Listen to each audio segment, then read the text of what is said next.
All right, everybody, good afternoon.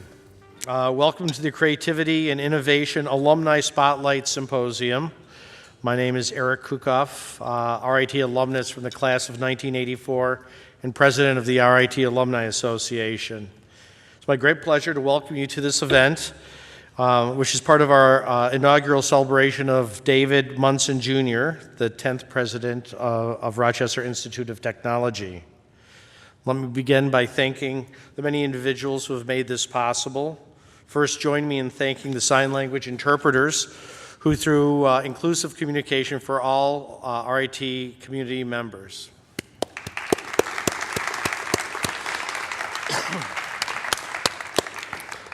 I would also ask you to please join me in thanking all the faculty, staff, students, alumni, trustees, and volunteers who have made this symposium possible, as well as other inauguration events.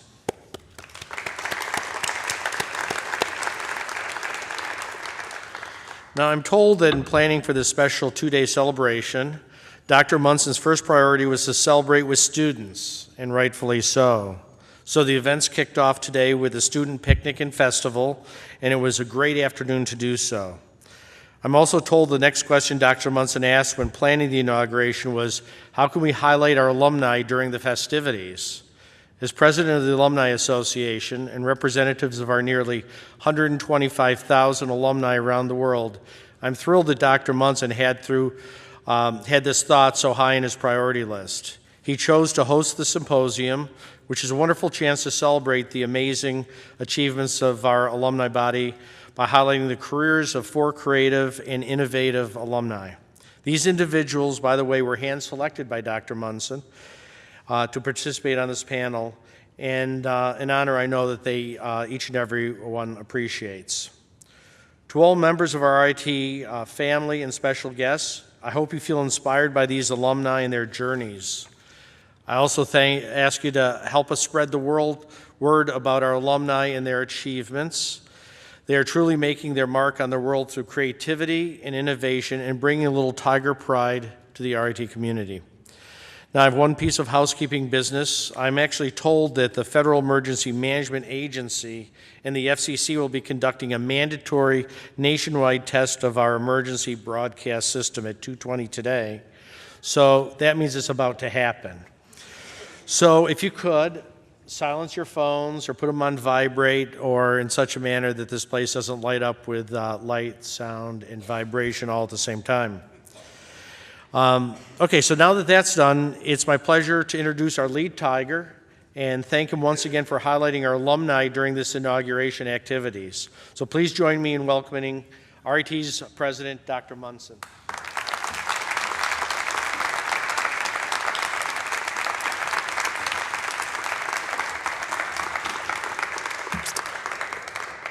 Thanks very much, Eric. I'd like to start by thanking my wife, Nancy, as well as my family and friends for being here today. Many of you have traveled a great distance to be with us here at RIT as I officially begin my tenure as president, and I hope that in your brief time you will see some of what both Nancy and I feel is so special about this university. I'm energized by the cutting-edge nature of RIT, including our talented and ambitious alumni. This university is truly unique in American higher education. We've been shaping the world through creativity and innovation, and RIT is now one of the very top universities working at the intersection of technology, the arts, and design. We can leverage these strengths, the core of the university, we also have other disciplines, to continue building our reputation. And Eric is correct. I very much wanted to showcase the talents of a few of our accomplished alumni during these inauguration festivities. The successes of our alumni are a testament to their individual talents and drive, but I'd like to believe that there's a little bit of RIT magic mixed in. My hope is that our faculty will continue to educate future industry and world leaders such as these, and that our students will work hard to emulate the successes of those who came before them. Today's alumni presenters are the epitome of such successes. Before I introduce them, I'd like to introduce our moderator for the panel discussion. That is Dr. Jeremy Haefner. Dr. Haefner is Provost and Senior Vice President for Academic Affairs here at RIT, and he is our Chief Academic Officer responsible for the education and research missions of the university. He will facilitate the discussion with our alumni after all four have presented. So Jeremy, thanks for your contributions.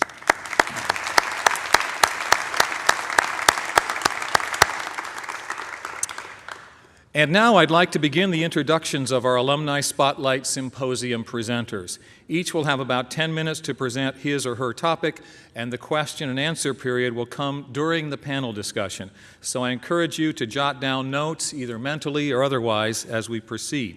So let's get started. First, we have celebrated visual effects specialist Chris Edwards from class of 1997 from our School of Film and Animation in the College of Imaging Arts and Sciences. So Chris, I ask that you please come and join me on the stage, and I'll say a little bit more about you.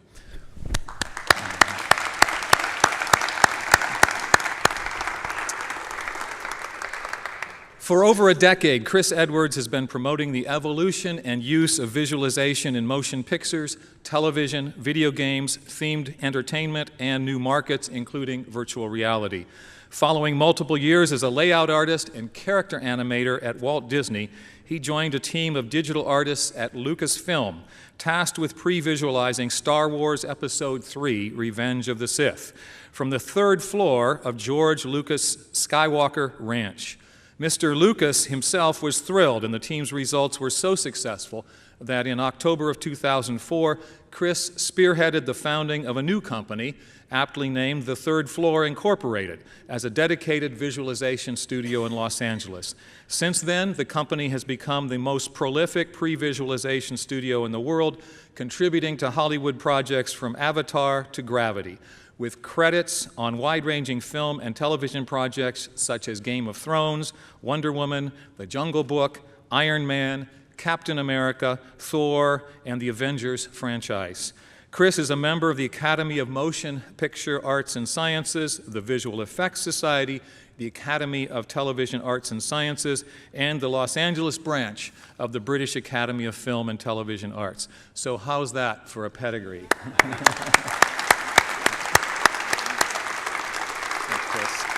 So Chris, congratulations on your many successes thus far. Welcome back to RIT, and the stage is yours. Thank you. Oh, man, I've been having flashbacks all day as I go down through the halls and remember all my good experiences here at RIT. And I realized that in putting this together, I wanted to do a different presentation than what I normally do, talking about what we've accomplished, because this is about the journey that you guys are going through, and about maybe understanding the underpinnings of why I set out to do what I did. So in order to do that, you need to understand a little bit more about my childhood. So it's important to note that my dad is a rocket scientist and my mom is a costume designer who was very much a artistic soul. And so between their influences, the tech side, appreciating the power of technology and appreciating art in many forms, I knew that I needed to do a combination of these things. On my dad's side, he taught me about computers, programming, and even video games.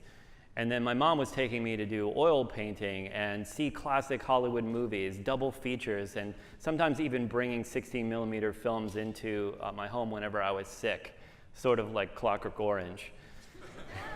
But my dad was confused because he was seeing what I did with different construction sets, like Erector set, Legos. He was like, well, why aren't you following the directions? That's not the kit that I bought you. I was just using it for raw materials because I was using that in a creative way.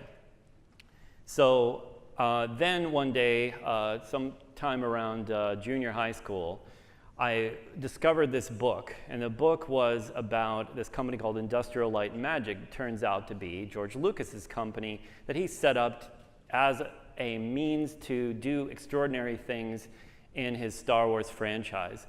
And the more I looked into it, the more I realized this was my calling. I wanted to find a way to somehow train myself to be like these special effects pioneers, like Dennis Murin and Phil Tippett, that were there in the early days pioneering these techniques. And maybe that was my way to someday maybe work with or help contribute to the legacy of some of the filmmakers like George Lucas and Steven Spielberg that I admired. So I needed a school that was a combination of technology and art, and that was RIT. And so I went to RIT very happily so, because I knew that I was going to get a practical education here that was going to let me choose my own adventure into a career that at that moment didn't yet exist. So after 4 arduous winters here in Rochester, character building winters, and 3 unpaid internships and lots of dedication, and also my own personal vendetta to finish my thesis animated project that I did, that was just barely enough to get me my job at Disney Feature Animation. It felt like Indiana Jones, where I was just like, they were like, throw me the whip, and I got straight into the door as it was closing. And somehow it was good enough for me to apply my arts to the world of feature animation for 5 years.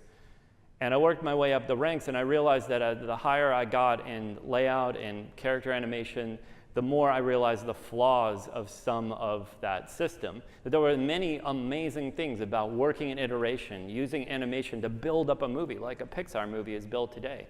It's like architected to be perfect for that audience. I knew that they could do that more efficiently, and I knew that in the hands of the right team, I could make that into something that would apply beyond animation, into live action and beyond.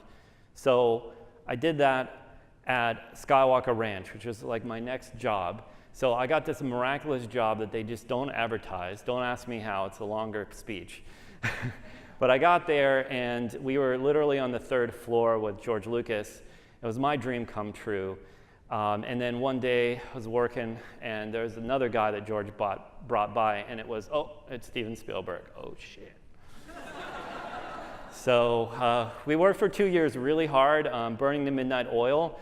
And then we realized, wait, they're not very good draftsmen, but they're really good at coming up with cool ideas. So those are some Steven Spielberg originals and some George Lucas originals. And we used sophisticated media like napkins to draw scenes with R2-D2.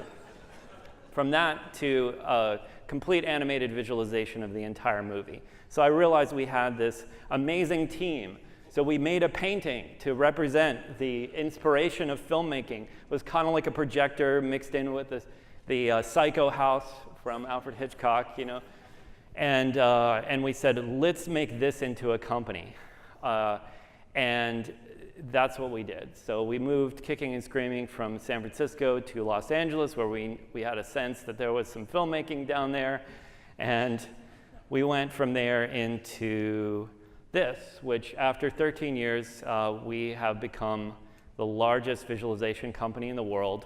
We sort of dropped the word pre and previs, and now it's visualization, because we contribute to over 75% of Hollywood blockbuster movies and in many other medium. And we do this as a company founded by artists for artists. That's why directors really like to hang out with us. It really is a close collaboration. And we follow them all around the world. We have an office in London. We have an office in Los Angeles. I'm about to set something up in China. We're in Northern Ireland working on Game of Thrones. But it's all over the place. But it's one team, one culture that's artist-centric. So we take care of everyone. Everyone has good pay, good jobs, benefits, and lots of other activities we do to keep our culture going. And we're really proud to say that among those are some really rock star, amazing RIT grads. For example, Shannon Justinson, who is literally the belle of the ball at Marvel Studios.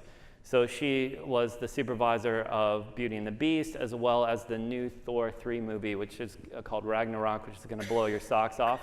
And then there's Jim Baker, who also went here and went to Disney and was one of the supervisors of Guardians of the Galaxy 2 and Spider-Man Homecoming. So these represent 3 of the highest grossing box office, top 3 highest grossing box office movies of this year, just RIT grads. So we work on a ton of different projects, and I don't have enough time to explain them all, but we do have this amazing relationship with some of our biggest customers and friends at Marvel Studios. I'm coming back to haunt Lucasfilm on all the Star Wars movies in a good way. And here's a reel showing some of that work in previs form before it becomes the final movie. So take a look.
Thank you. It's a big team effort, so hats off to the team for making that possible. And just please don't think of this as just a filmmaking tool. This is something that goes well beyond film and television. It's theme parks, it's video games. Anytime you go to a Universal park, you'll more than likely see one of the attractions that we helped prototype, working on the screens and the engineering behind the ride systems. And so whatever you're creating, you should be able to help the creators, the decision makers, even the producers controlling the budget, make sure that they are applying their resources as creatively as possible and as efficiently as possible. So usually that begins with storyboards, and then you build the world, all the digital assets. Then you can scout them with virtual reality. Then you can bring that vision to life and animate it or do motion capture of those performances, lens it in any particular way, try out multiple angles, go from there into learning things technically about what we've just created so that we can reproduce them on set or maybe even play them back live like you can see here in this clip. And then whatever you don't do on set, you can do as a rough post process, something we call post-viz. And that's the best way, I think, to win visual effects Oscar. So far, so good. Because we've been involved in all these productions, and every time we've learned something new that was about how the technology can serve the art and vice versa. So now I want to show you a clip from sort of the culmination of some of those things as a little behind the scenes mini clip of our work on a particular sequence in Beauty and the Beast. The Be Our Guest sequence was a highly creative and collaborative showpiece, bringing together storyboards, choreography, art department designs, full Broadway lighting, and musical timing. We had prevised the scene end-to-end as a first step in pre-planning a very tight second unit shoot that had to account for both CG characters and staged real items that would be operated on set using physical winches. We visualized the room to the specs of the live shoot, with the previs camera showing what the on-set camera would need to capture. We worked out how to move a technodolly through the dining room interior set with precision for all 60 shots in the scene, setting the technodolly the Maya FBX curves from the TechViz to replicate per shot. Some of the more ambitious shots definitely made great use of the technodolly to go from side angles to overheads to quick pullbacks within a fairly confined space amidst an array of static art and production department kitchen and room props. To aid on-set visualization, CG elements were composited in real time both via the technodolly and the NCAM systems. In post-viz, the synchronization between what had been shot and what had been pre-visualized provided a blueprint as the final effects were evolved. See? Easy, right?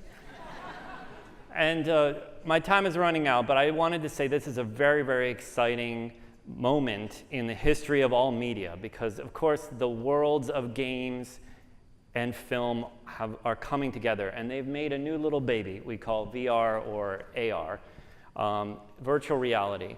And so we dove straight into VR about 2.5 years ago and have created many experiences already, but we're seeing it not only as a cool thing you can do with your friends on a Friday night. We're seeing it also as literally the means by which we're going to be working with the designers, the directors, the producers of the future, so that you can take any story and make a film, a game, a VR experience, maybe even a theme park attraction out of that creative collaboration, AKA the holodeck. That's what we're working on. And so at the end of the day, RIT was a huge motivator for me. It was exactly what I needed at the time to show me how to work with people, to pursue my dreams. And I was able to work with those filmmakers that I aspired to work with. And I was also able to take that and build my own business to help keep that going despite some of the difficulties of Hollywood. And then I wanted to make sure that all of our hard work was recognized not just on a technical level, but on an artistic level. And now that I've been inducted into the Academy and they've created a special category for us, it's very fulfilling of all the work that we've done over the years. And now, whether it be virtual production, live on set like in Beauty and the Beast, or the VR work that you just saw, this is my next big thing that I'm focused on for the rest of my career, is just finding ways to revolutionize the way in which people actually create media, regardless of what they're creating.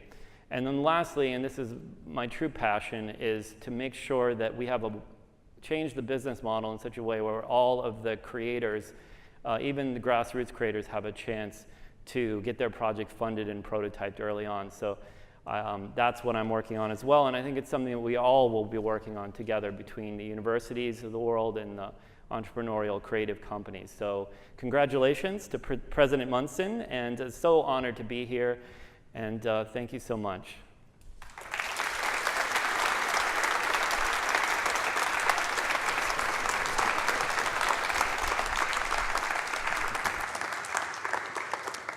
Thanks very much, Chris. It is no wonder why you've seen such major success. It is now my pleasure to introduce global entrepreneur Renato Libric from the class of 2003. Renato earned a degree in hotel and resort management from our RIT Croatia campus, making him a truly international alumni representative of RIT. So please join me on stage, Renato, so we can welcome you.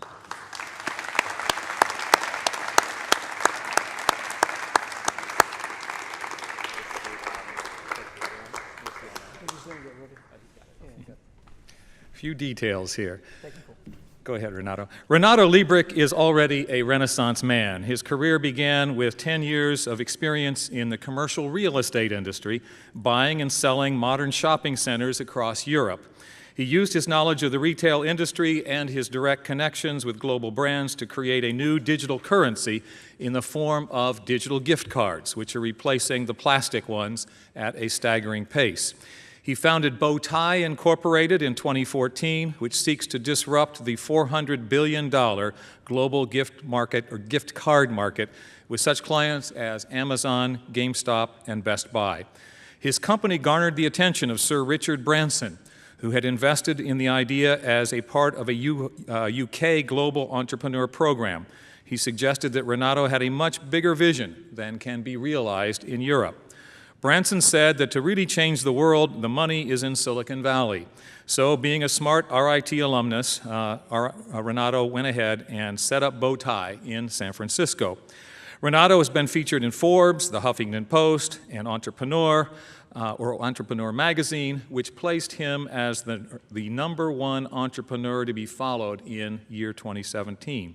He also works with several nonprofits to increase financial literacy among young people and has helped establish international entrepreneurship campuses. His life goal includes serving and encouraging young people to fulfill their dreams and create a healthier, wealthier, harmonized, and sustainable society for all. That sounds like a noble life to me. Please give a big RIT welcome to Renato Libric.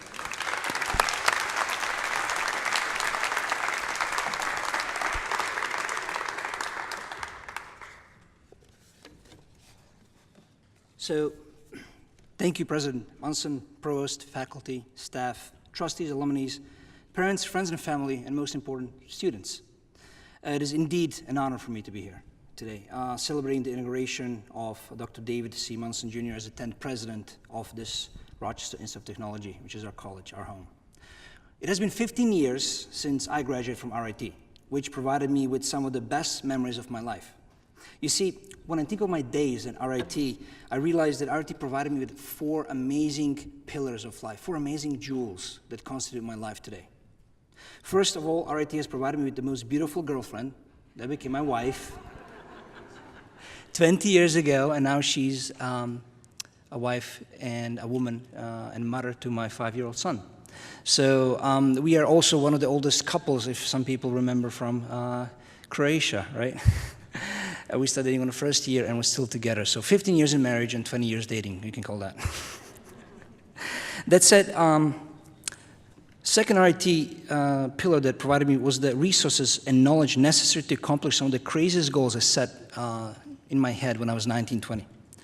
That said, not even in my wildest dreams could I envision myself actually being today with you, speaking in front of you, or speaking at UN, or World Government Summit on Innovation and Technology, or in being a part of His Holiness Pope De Francis and his innovative startup projects that we tackle the world's most urgent problems. And on top of that, creating a fintech company that just came out of the bloom and disrupted quite a big chunk of the market was an amazing, just crazy ride in the last 5 to, let's say, 10 years if you combined the career. So which brings me to my third pillar, one that taught me that never, ever, ever give up. I had a professor who told me that so many times in Croatia. And that third pillar provided me with something which I lacked a lot. I know I was always beating my drum. Professors didn't like me all the time. I was trying to be creative, different. But they told me that if I use that energy and focus it with discipline and share it with the team, I can achieve much more than just being a wacky individual. And they were right. They taught me how to take one task at a day, at a time, that those tasks became bigger tasks, and that task became actually a project that I was proud of. So that's what RIT gave me, that discipline that follows me today. So let me tell you, on the fourth pillar is that it showed me that limited resources always guide you to the greater creativity. And that is the topic of my speech today. So let me tell you a story. I studied RIT in Croatia. Interesting fact, I was one of the first students that got enrolled in Croatia branch. So just to be clear, this is 1997 in Croatia, in Dubrovnik. And oh boy, let me tell you, this was not fun. This is not Dubrovnik. Some people actually went in the last few years, like posh, cool place that Bill Gates hangs around, right? No, it was craters. It was bombshells. Every second house had bullet holes on it. 70% of the rooftops were destroyed and needed restoration. It was a spooky town. It was a ghost town. It was not fun. But some smart people, brave people from Rochester, decided to open a college there. And they assembled 175 souls, which I was one of them. And those souls made the first batch of the misfits, as they used to call us, crazy enough to start something new, something never seen in the educational history of the region or in the region, something that after 20 years of existence now stands as a beacon of hope. When somebody teaches you how to provide hope, it's unbelievable. You can always be that beacon of hope and share the beacon of hope. So when I go back to Croatia and I meet with those students and I talk to them, I see in them young men and women which enroll there that they are changing their life for the better of tomorrow. They're changing their life for their families, for their friends, but also to create a better tomorrow for others, for the society and planet as a whole. They really strive to live their dreams. And that's what RIT changed there in the region. Maybe you've never seen that, but if you go there, it really touched many, many lives, including mine. Opened my perception completely to be brave and bold, to do the stuff that I was probably told hundreds of times not to do in my own culture. Let me give a practical business example from that part of the lifetime. One thing that I learned the most from those times is we had very little of resources, of everything. For example, we would prepare shared food as students, and we would eat that. We would also study for a next exam, and we would have to share on probably 40 of us, one printer and one computer. But we made it through, right? Also, throwing up a house party, we didn't have enough beer for all of us. So that said, limited resources, greater creativity. And that limited resources made me extremely resourceful. Even today that I took that as to be my guiding star. Let me explain how. So as a practical business example, every day I get up at 4:30 a.m., do my exercise, meditate until 6 a.m., then after taking a refreshing shower and with a cool head, I spend 15 minutes just planning my day that is divided in 30-minute blocks. Whilst I'm doing this, I limit myself to only 4-hour working day. That's true, you heard him right, 4-hour working day. I deliberately cut work time in half in order to maximize my efficiency and productivity, and let me tell you, the results are always amazing. First of all, I always accomplish more than half of my colleagues in half of the time, which makes me focus to do only the most important tasks that matter. Less is more. Less is better. What I did was actually limit my time resource deliberately to boost my creativity and increase my resourcefulness and get that stuff done that matters. I also did something very important by doing the aforementioned. I freed up the time for thinking and reflecting on that day, which I personally believe all of us lack in this crazy world. I also freed time for my son and my wife, which I'm extremely happy for. Don't forget, time and health are the most two important aspects of your life. You cannot roll back those. There's a saying in Croatia, health is not everything, and everything without health is nothing. So that said, a lot of people work their life in a rat race, and they lose their health, and then at the age of 50, 60, they spend all their money, hardly earned, to go and try to fix themselves, which is not a cool way to do. So try to fix that, try to change that, and be aware that time is passing by, and do the best you can in that time. Love that time. Be passionate, because passion is always triumph over expertise, at least in my company and people that surround me. But I seen in this audience a new breed of people. So back in the days, we were different. There's a completely new breed of, as I call them, humans 2.0, as you will see it.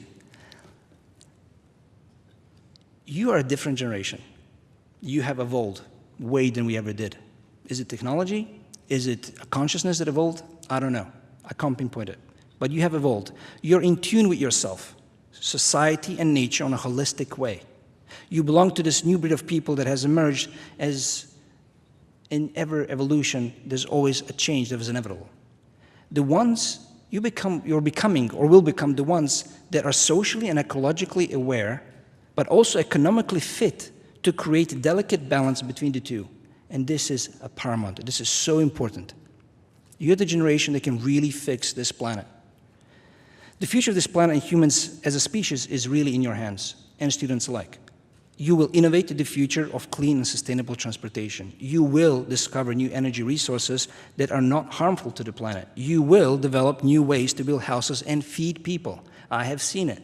I have seen it with Pope Francis. I have seen it with the startups there. You can do it because you have limited resources. But here, you have even greater than that. You have more resources than you can ever hope for.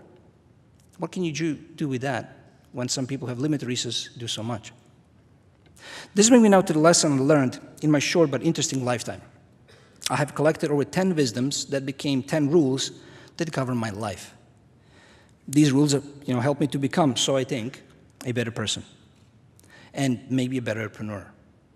They for sure helped me to ignore the naysayers and stay true to my path. Thus, please allow me to share those rules with you, and maybe one day they will come in handy. Before that, there was a definition when my father told me, so just a little digression. He said, "Why do you want to work for yourself?" I said, "Well, Dad, I look at you, you're an entrepreneur. My mom is an entrepreneur. Your grandfather was an entrepreneur. Your father was an entrepreneur. I want to be an entrepreneur." He's like, "Yeah, but you can have a nice, safe life and working maybe in some government agency in Croatia." I was like, okay. But honestly, I wouldn't be true to myself. And I said, even if you work for anyone else, you still work for yourself. So even if you work at a government agency or the faculty, whatever, you're still an entrepreneur. You're working for yourself for that salary, and then you do something with it.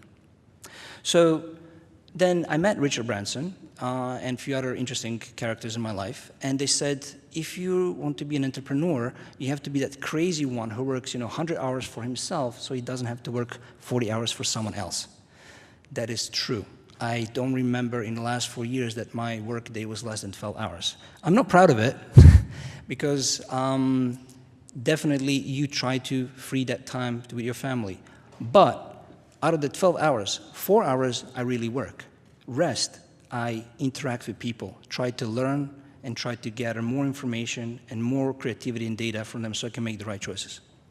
So that said, rule number 1, limited resources, greater creativity. We just spoke about this. Rule number 2, don't dream about success, work for it.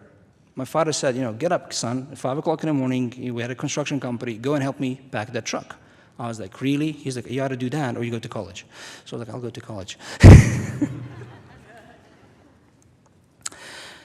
Whatever you plan to do it with firm determination and your success will be assured. There will be so many naysayers in your lifetime. There will be so people saying and trying to put you away from your path. You need to stay strong. You need to stay through that storm, and every time after rain, there's a sun. My friend is a pilot at the British Airlines, and he said, Renato, I'm always happy. I'm like, Don, how? He's like, every day, regardless is it rain or not, and in London there's almost 80% of the rain, he's like, I get into the plane, get up, and there's sun there. Remember, there's always sun above the clouds. And he's like, knowing that, I know everything shall pass, and that shall pass. So, be determined what you do. Rule number 4, don't be afraid to ask for help. But when the help comes, take the responsibility, because for your decisions and for your actions. I've been so many times to the bottom and afraid of asking for help before I went to RIT. After RIT, I was like almost a professional beggar. Help me, please, help me, please.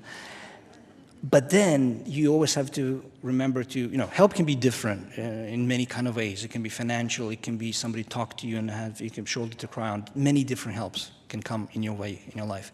Don't forget that hand that gives is above the hand that receives, and one day you have to do the vice versa.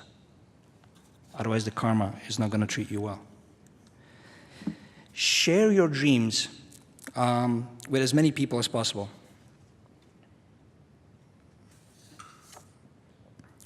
That's number 5. I skipped my flight. There you go. I don't have my glasses. So one wise man once told me when I was in India, he said, talk about your dreams out loud to as many people as possible. And I was like, why? He's like, simple. If you tell thousands or hundreds of people, then they will start thinking or believing that's true. You will start believing that's actually true. And what's going to happen one day, it will become reality. And that is definitely true. I have been saying all my wildest dreams about, which I'm going to come later on, having an electric airplane company, and everybody's laughing at me for the last 4 years. But I'll give you a reality fact at the rest of the slide. Don't ever walk away from your dreams and share them with as many people as possible out loud. Nobody's going to steal your dream. Don't be afraid of that. You heard this one, but it's important. Failure will make you stronger, so fail fast and get up even faster. What I learned from my kid when he was growing up, age of 6 months and onwards, he fell on his booty so many times. And I was like, and he gets up every single time. He's not moaning, he's not crying, he just gets up. And one day, he walks. I'm like, wow. And then one day, he starts running. And the next day, he's riding a bicycle. And I'm thinking to myself, he's not making progress, he's making quantum leaps. And one day he's going to be driving a car. And one day maybe an airplane. Skill sets that we learn just because he didn't allow the pain of his tushy, going back, sometimes on the nose as well, to discourage him. So remember that. Number 7, only 3 more, and we're done. Be honest towards yourself and others.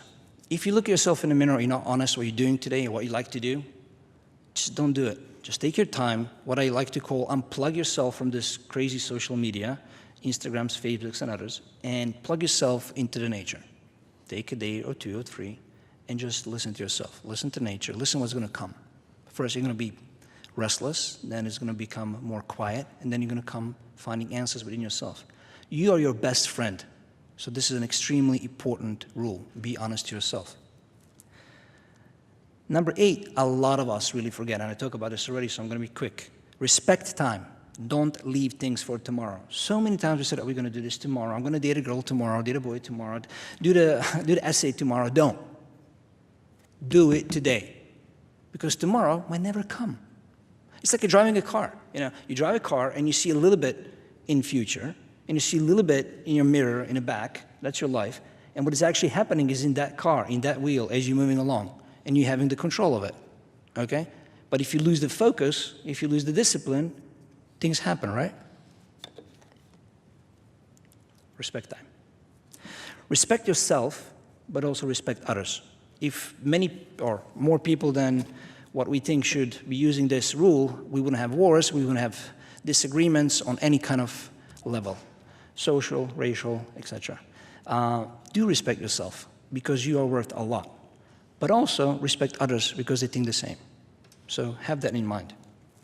And this is especially if you're trying to do and grow global business as we are across borders. And this one is my favorite one. When I sold my first company and I went on a sabbatical for 6 months into India, Nepal, I found this person and he told me this sentence. He said, "The success of your actions lies within the strength of your inner conviction and self-discipline. Do not lose your courage and never, ever give up." This is definitely my favorite one, and if I ever doubt in myself, I just read this, have a glass of cold water, maybe sometimes beer in pen of the who I'm with, and just carry on. So don't forget, you can't do it alone. You can never do it alone. You build a family because you want to share stuff, If you want to change the world, you need to find the people who help you paddle in that boat of yours that you built, or you're going to be joining. You can't do it alone because it's a team effort. And even if you do it alone, it's a pity, it's sad. Who are you going to share with it? So don't forget to share. Which brings me to my final word. Don't forget to help others, give the love and share the love, because only through giving and serving others, we might find the true meaning of our life. Through my company, I serve others, allowing people to share digital gift cards and capture beautiful memories across the globe. And people like that. It's a good karma, even as we speak. So try to do something that is in your realm that resemble this. And dream big. Okay, so we're coming back to that crazy story of the airplanes. Dream big. You heard this one before, but really dream big. Because everybody laughed at me when I start saying that by 2025, I'll do what for aviation industry, what Tesla Motors and Elon Musk did for automotive industry. And then I was saying this to so many people that I end up meeting Ansari family at XPRIZE, and I became part of that project. And then they said, "Well, what is your passion?" I was like, "Well, I like to, create an electric plane that goes like this, flies like this, and lands like this." I was like, "Is it possible?" They said, "Yes, it is. We're actually going to connect you with a company that is powered by one of the famous doctors of the industry, of the aviation." And they said, "You know what? Why don't you invest with us?" I co-invested. I had some time and money in that. And now, by 2020, they will deliver first 18 planes. They have a deal with Airbus as well. And not only that, they will be able to fly from New York to Rochester on those kind of planes completely electric. And I'm going to the 5th of October to see how it flies in Nevada and get a final certification with real pilots. And this was done all in 2 years because students like you in a college down there did some crazy stuff. So, it is possible if you dream big. So, that said, I'm going to wrap it up here. Thank you for your time. Go get them Tigers. And if you ever forget, if you want a shorter version of this, just don't forget, this is my real classic. I have it actually saved on my Facebook, and he really cracks me up every time. The voice, try to imagine his voice saying this, right? So you can Google him, you can find it, but do stuff that makes you happy. Believe in yourself. Never ever, go down to naysayers. What is most important, have fun along the way. Smile. It takes less to smile than to be grungy, less muscles. And be good to yourself and others. That was kind of my message for you at this symposium. Thank you so much.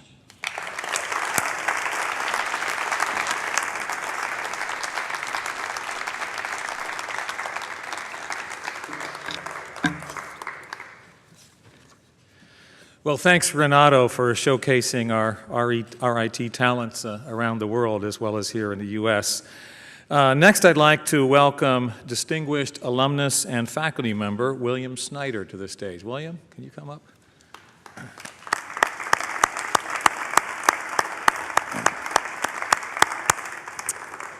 William is currently chair of RIT's photojournalism program.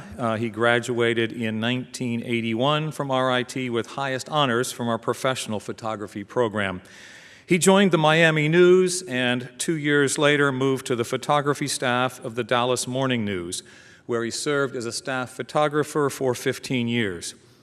It was during these years when he won not one, not two, but 3 coveted Pulitzer Prizes for his photojournalism work.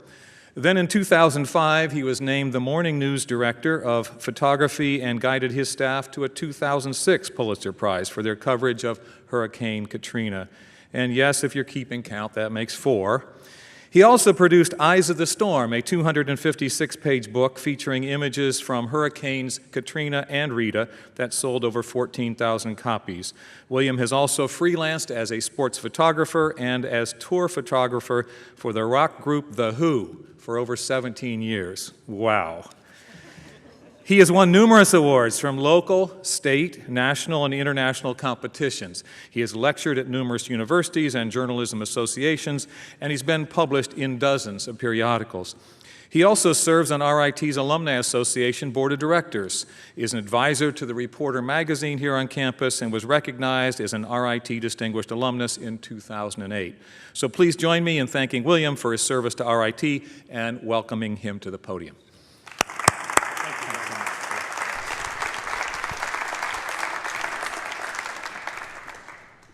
Well, thanks very much for having me here. I want to thank Dr. Hafner, the trustees, the alumni, faculty, the staff, especially the students, and as long as we're talking about the Alumni Association, Eric Kukov. Thank you very much. A little bit earlier today, Renata asked me sort of if I'd figured out what my purpose in life is, and he was sort of surprised, I think, to hear that, yeah, I've kind of figured that out. I'm a storyteller. I always have been, and I think I will be until I die. I started out just as a kid taking pictures, and then went to school, did it as a profession, and now I try to pass that on to all my students. We've been hearing stories about people's journeys. And they've involved a lot of individuals in their journeys. Mine is sort of a singular path and a solo path because as a photojournalist, you have a tendency many, many times to work alone. But let me kind of back up a little bit and go back to the beginning. When I was young, I always looked at photographs, you know. They were in magazines that came to our doorstep every week, every month. National Geographic, Look magazine. Some of you that are old enough will remember Look magazine. Most of you won't. And Life magazine. And I used to look at those, and I lived in a little small town in Kentucky, barely 20,000 people, and it took me to other places and allowed me to see the rest of the world. But the other thing that happened around that time when I was really very, very little was I had an older brother. His name was Charlie. He was named after our father. And when I was very young, he was killed by a drunk driver. So this was pretty devastating to the family. And as you can see, these newspapers back in those days were about twice the size. So this was my first exposure to photojournalism on a very, very personal level. It didn't hurt us. It actually sort of helped us heal. But the other thing that helped us heal, it helped me sort of remember my brother, was this little box of photographs that my mother had It was a shoebox. It was in this cabinet in the front living room. And I used to spend a lot of time going through that. And it kept my brother's memory alive for me. So I realized that with these pictures, I began to associate photography with memories, and more specifically with emotional memories. This is me and my brother. It was on our last vacation before he was killed. That's me and the whitey tighties. They're not real tight and probably not that wide either, but anyway. But these are the few things that I had to remember him by. And so I began to associate pictures with memories and emotions. Also, at that time, it was the 60s. And so in the 60s, we saw a lot of things happening around the world. The start of the Vietnam War, the Kennedy assassination, civil rights, horrible things happening in Vietnam, Martin Luther King Jr., My Lai massacre, Bobby Kennedy, Kent State,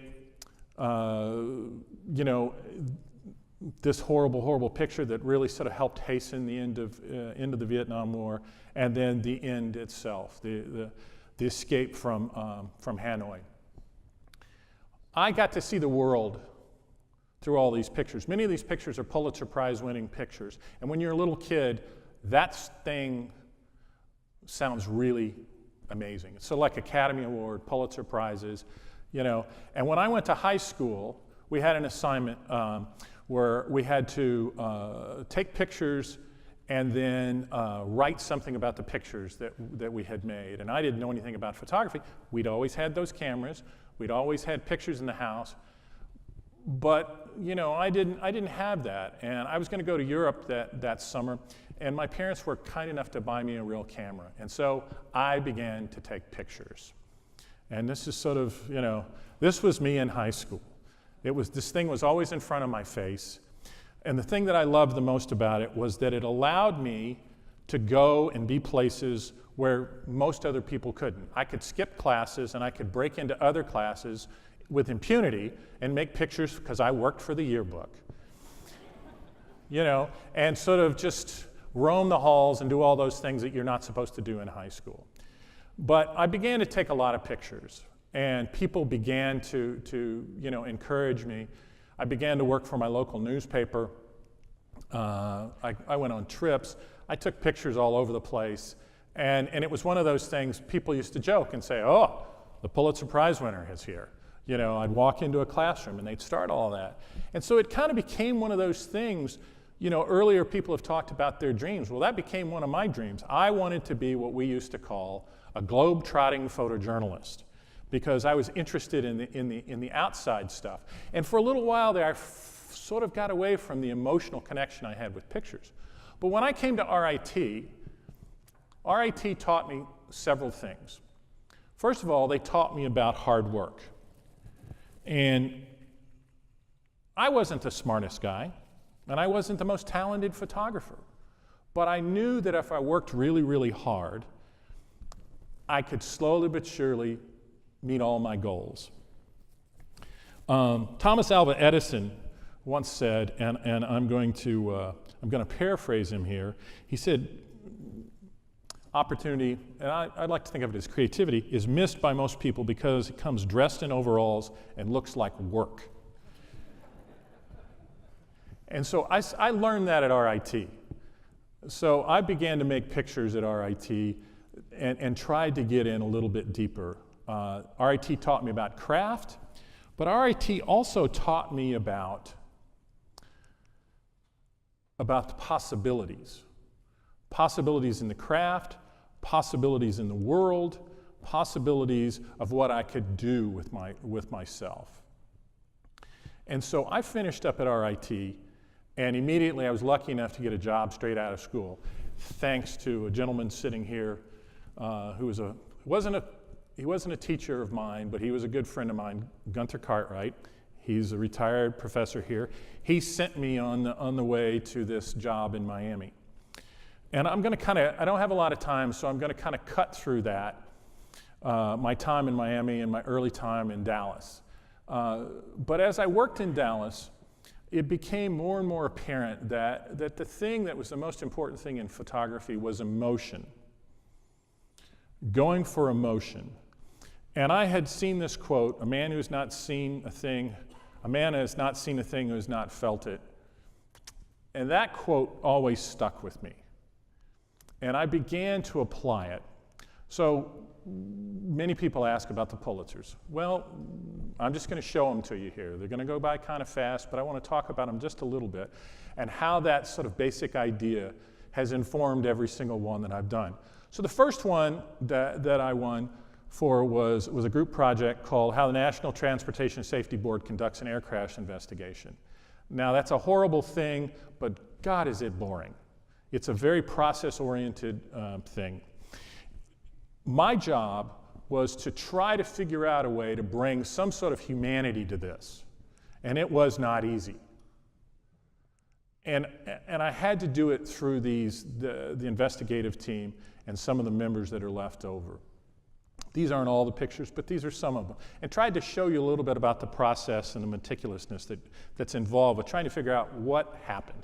Why a plane that took off from Teterboro, New Jersey, ended up basically going 90 degrees into the ground in East Texas.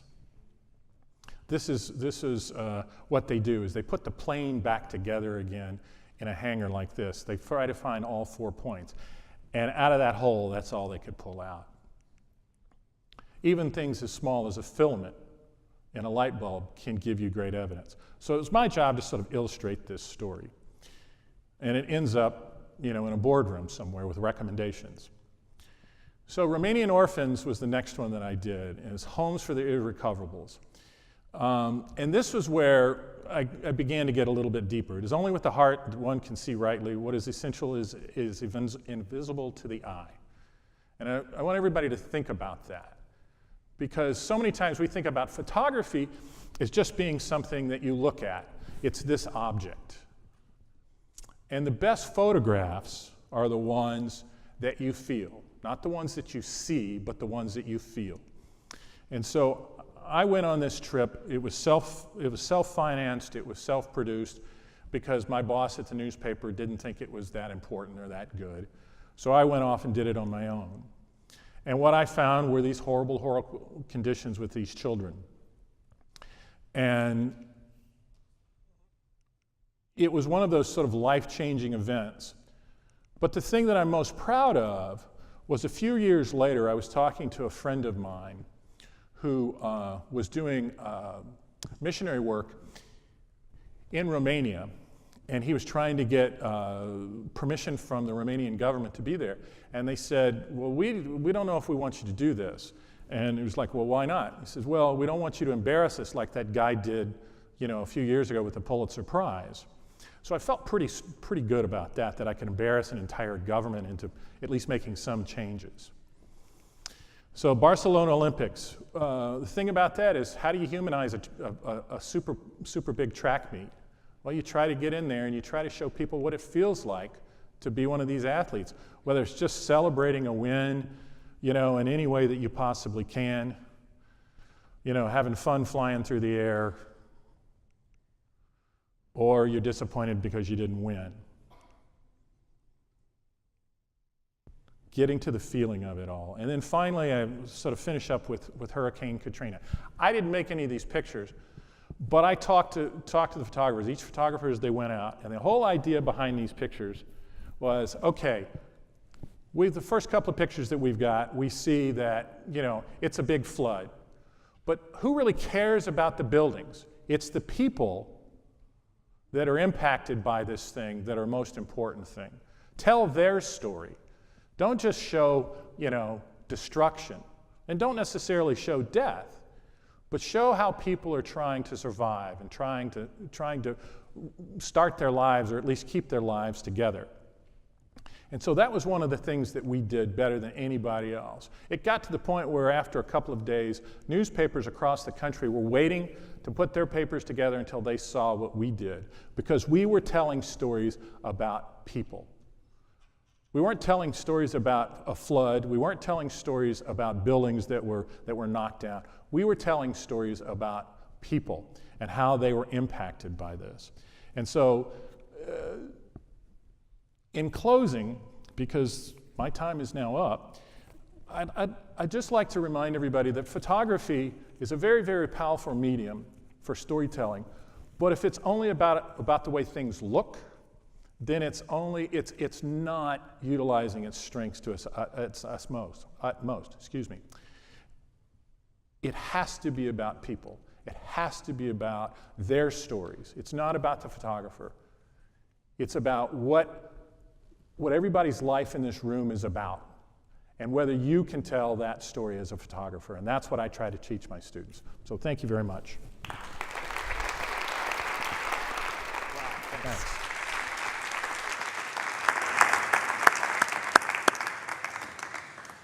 Thanks very much, William, for bringing great fame to our university and for telling us such a personal story today.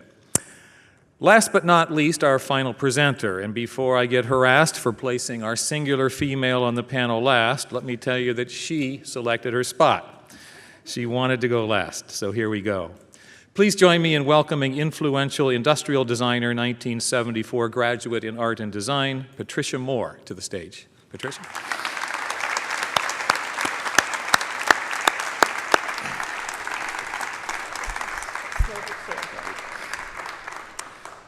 Patty Moore has been a guiding force for a more humane and livable world, blazing a path for inclusiveness through universal design.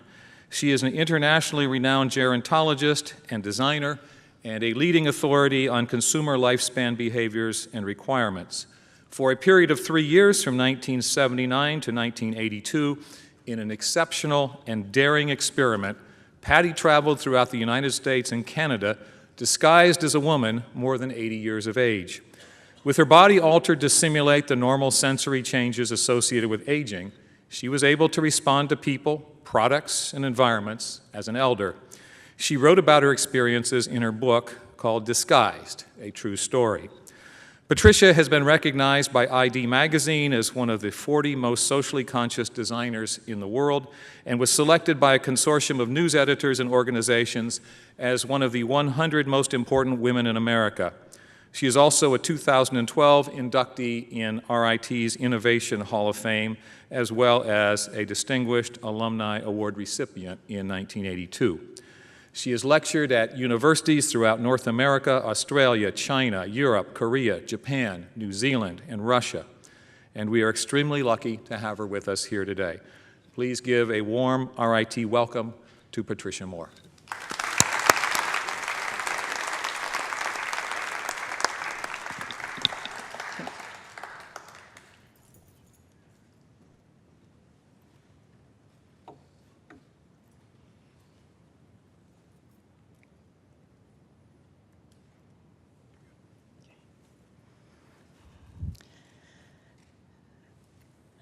When I came to RIT, we were in the middle of the Vietnam War.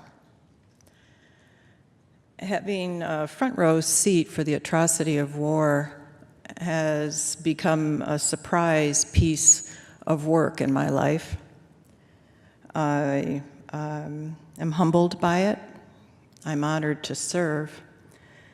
I'll never touch a gun. I've never worked on munitions. But I'm pleased to try and put lives back together when they've been destroyed by the ultimate vulgarity. For me, Kent State was very personal. I came here at the age of 17. My boyfriend, a photographer major, was number 4 for the draft. I was devastated to know he was going to die in a rice paddy for something for us as students made no sense. And you saw the beautiful illustrations just a moment ago that made the rest of America start to question, why are we doing this? And why has become a very big piece of my career. I came here thinking I would pay my bills by becoming a medical illustrator. I was supposed to be an artist, but I also had sort of a financial bent, and I knew I'd starve to death unless I could get a job. and then I'd be famous as a painter. And I've always loved being able to create with paper and pencil and pen and brush and paint and ink. I thrive in those moments. Those are my quiet moments where every day I must do something artistic. But while I was a sophomore here, a group of men in suits came to the dean's office and I was sent for, and I couldn't really think why I was being summoned yet again. I'm Irish and I'm from Buffalo. The dean explained that these gentlemen were from Raymond Loewy's office in New York City. And if I was willing, they'd like to hire me. At the same time, I was realizing I wasn't going to be a painter, and I was seduced by industrial design. And so simultaneously, I was sought after because I was abroad, truthfully. And a professor here thought I had the right stuff to be a woman in design. So my drawing changed, my art changed, and my life changed when I became an industrial designer. But typically, as the only broad in the room, I realized that something was wrong with the formula of innovation in product development and what we were doing. And I began to ask, what about those other people? The people like my grandparents I grew up with. And when I told Mr. Loewy I was tired of designing just for people with money and people with capacity, he was enthralled. And he asked, why? And I said, exactly, why? And why not? Why aren't we looking after the disenfranchised, the people who are relying on us more than most to care for them and care about them? And when I was bold enough to use the word empathy in design, people thought I was absolutely out of my mind. And when I asked to go to medical school, Mr. Loewy said yes, but people started saying, don't you want to be a designer anymore? Because sadly, back in the 70s, we didn't think about a multidisciplinary approach to anything. And now, of course, I've lived long enough to see it as the only thing. When I was in character, I realized that the future held joys and trials, but that at all ages, we were going to want to be made able by design.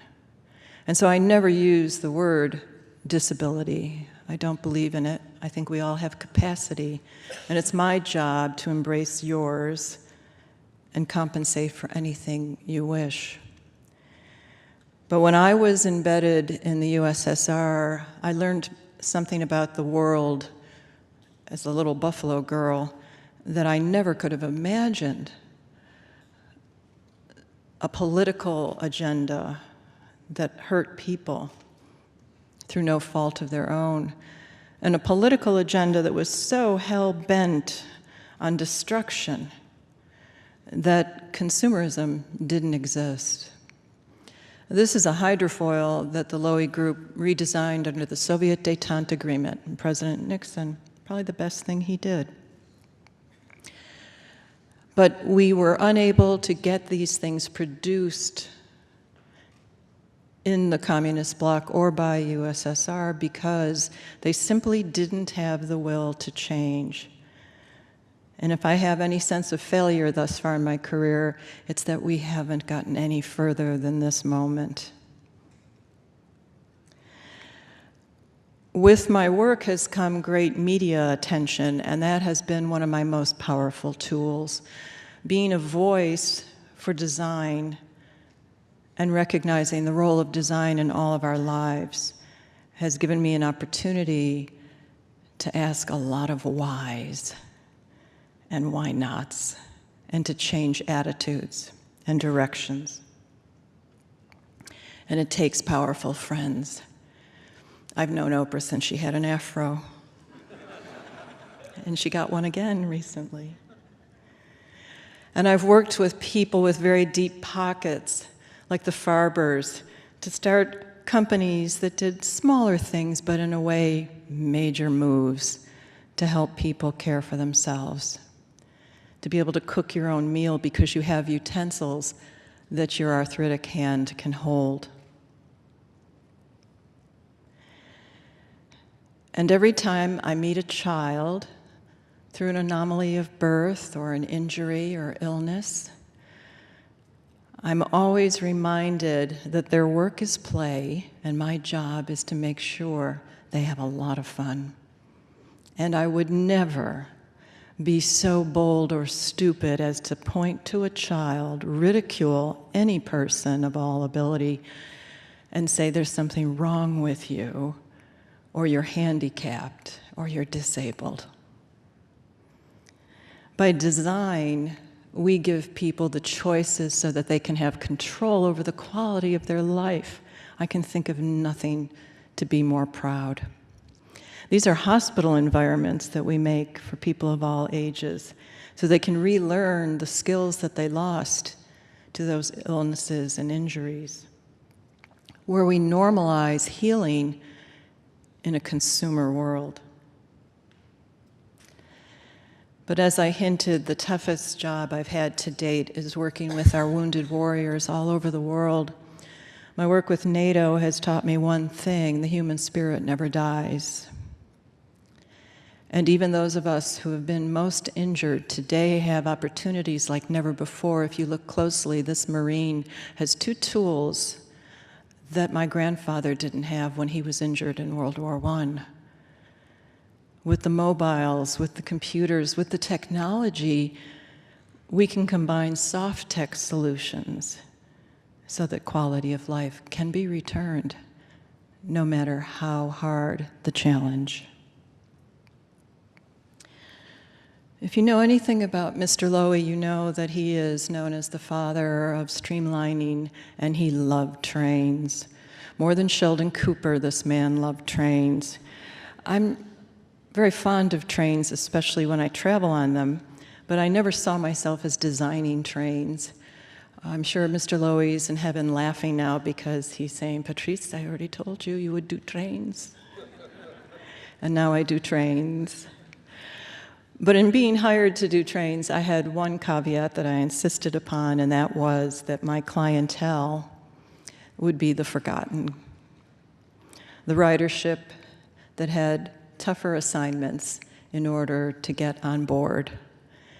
And so we've tried all over the world now to design for people who need us the most, to recognize without design in their lives, as it is in all of our lives, there was no hope for their success or happiness. And so I do trains, and lots of trains. And if you want to have a complete mental breakdown, do civil engineering.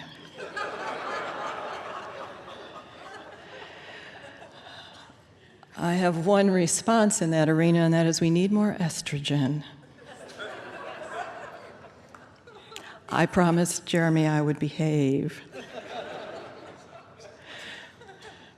As a baby boomer, I'm now one of those people that is taking to heart, even more so than ever before, the command that we give people an opportunity to age in place. Now, that doesn't mean become statues in our homes, but rather it recognizes the goal of giving people a casa, a nest, to call their own, and one that they can maintain and manage for their entirety of their life. We don't have that yet today, and we're still a long way off. But what we see here at our IT and interior design and sustainability and in all of the work we're doing in technology gives us hope for the future so that we can simply live as we wish to. I've just completed a 10-year study in China where I went to villages to see how elders were being treated. And what, of course, we had to report, sorry, that was me. What we had to report was, sadly, we have people, this woman of 94, caring for children who can't care for themselves. And so once again, using age as a marker for any work simply makes no sense. We have to look at lifespan design and innovation for all of our days.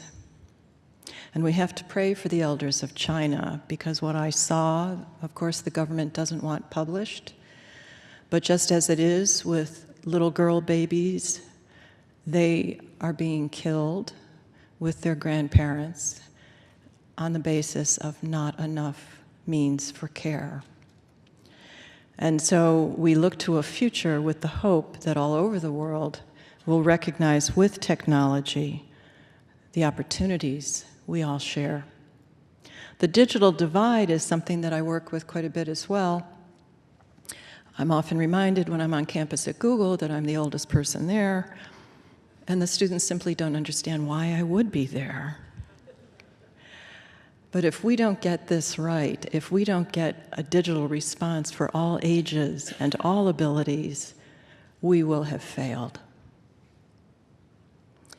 So now we're working with all sorts of non-invasive maintenance for health ideas. And yes, I'm chipped. I'm chipped because I travel all over the world, and still our government wants to find me. So if in fact I go missing, they stand a better chance. But the big surprise for me, and my greatest gratitude, President Monson, is the fact that here I learned to speak up. Here I learned to question everything. And here I learned that one person has the capacity to change the world. I'm known as an ambassador of design, and I'm happy about that. But the more I think about it, and it won't be me, I think we need a president who's a designer.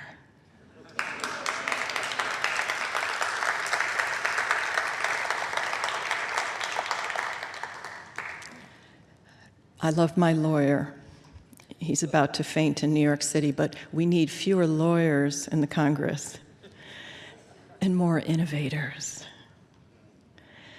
I want a world someday where the joy that comes with the birth of a child is the same level of happiness that we can be enveloped in our last moments of life. And sadly, what we have is a polarity that is unspeakable, that in our final moments, we are spending 90% of our resources to die and not to die well. The atrocity of war still haunts us.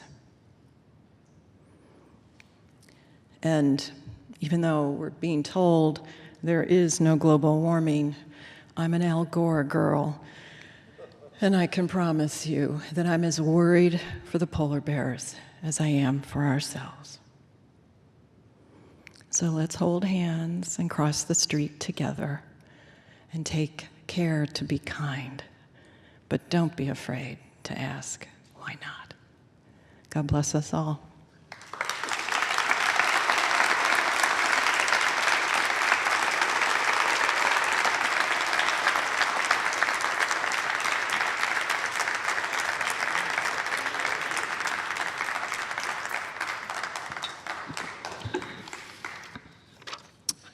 Thanks very much, Patty, and for illustrating your exceptional thinking and work.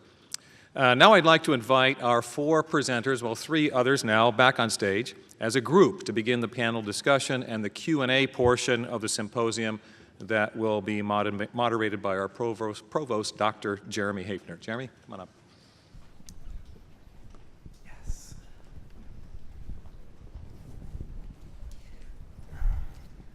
Chris, Renato, William, Patty, it is absolutely a delight to be up here on the stage with you.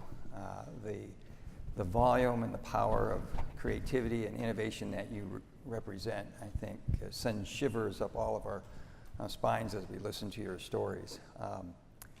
The objective here is obviously to peel the onion back about creativity and innovation. And I ask that you think about it through the lens of our audience here and what particularly our students might benefit from your years of experience and your knowledge and your foresight. So I'm going to start with poking at the creative process. And the first question is, I'd like you to think about either an experience that for you exemplifies the creative process that you had somewhere in your life that says, that was the moment when I really got jazzed about creativity.